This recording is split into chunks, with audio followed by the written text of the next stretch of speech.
2 दिवसाचं बाहेरचं खाणं बरंच अंगावर आलं होतं. पोट बिघडलं होतं, त्याच्यामुळे अंगामध्ये थकवाही होता. आता जशी जशी रमतील तशी कामं उरकायची चालली होती. शरूलाही खाऊ घातलं, माझंही आवरलं होतं. गरम दूध होतं, जरासं थंड केलं आणि शरूला ते दूध प्यायला द्यायचं होतं. पण तो पिताना एवढे नखरे करत होता की माझ्याच नाकेनऊ आले.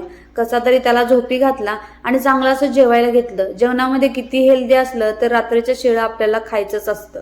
तसंच माझंही झालं आणि जेवणही करून घेतलं.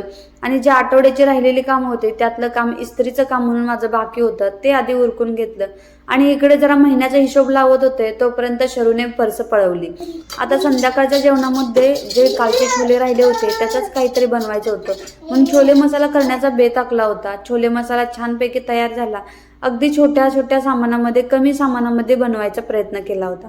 संध्याकाळी दोघांनी मिळून छान पूजा केली आणि छोले मसाला आणि मसाला चपाती सगळ्यांनी मिळून मस्त मजा